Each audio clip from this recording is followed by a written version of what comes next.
Now we're going to go ahead and head straight into this other story. And it takes place in the state of Tim Walz, the governor. And it's also involving a lot of these Somali communities. And there's another guy that it involves, which is Omar Fateh.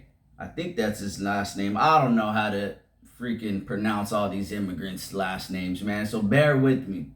But he was going to be, or he actually was a mayoral candidate in the city of Minnesota. And we're going to discuss some details of that soon. So let's see what Trump did amongst all this fraud that has been found, because there's hundreds of millions, possibly billions of dollars missing, hundreds of millions of dollars in fraud also that have been found. So let's get into some details on what Trump is actually doing to try and minimize a lot of this fraud that's coming from these Somali communities in Minnesota. So President Trump announced on November 21st, 2025, that he is terminating the TPS, which is Temporary Protected Status for Somalis in Minnesota, effective immediately. This move is part of his administration's broader effort to end various TPS protections for several countries. Now, details of the announcement. It's targeted termination. The announcement specifically targets Somalis in Minnesota, which is home to the largest Somali population in the U.S. Now, we're going to get into some details on what type of fraud and some deeper issues that are happening within the Somali community.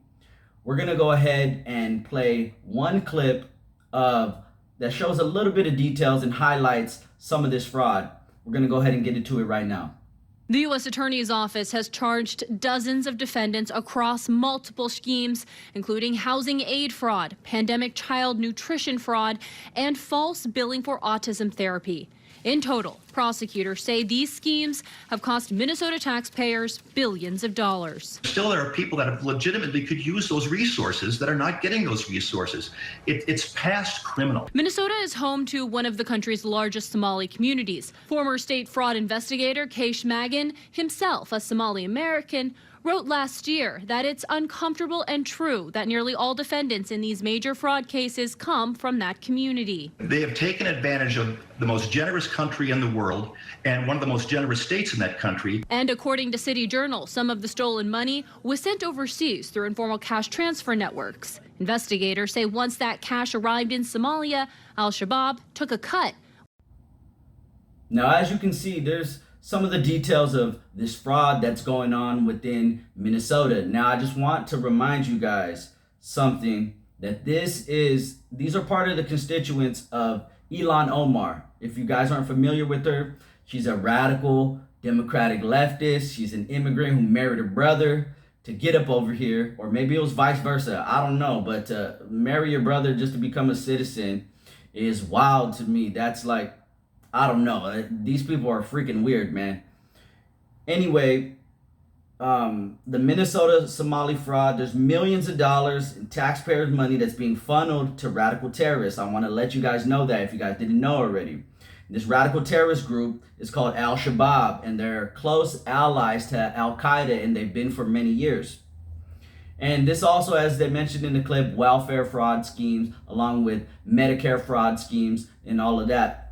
Now, obviously, this is the state that Tim Walz has governed. This was the failed vice president candidate.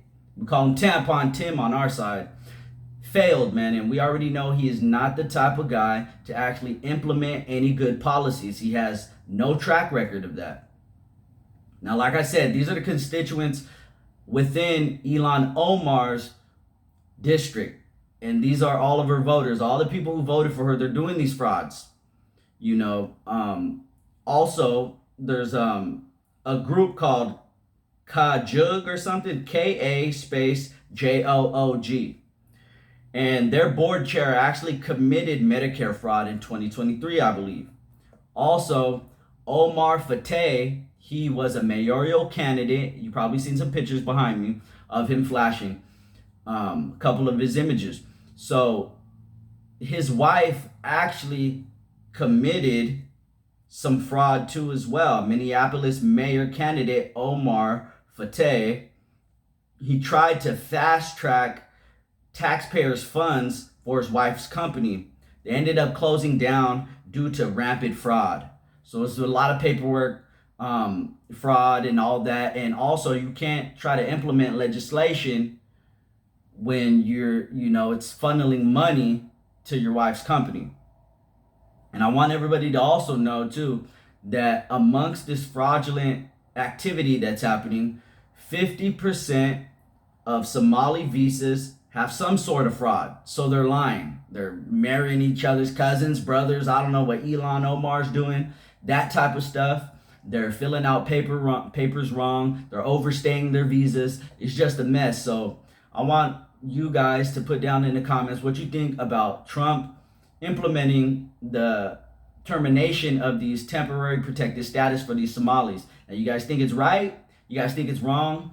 Just comment your concerns down below while we get into this next story.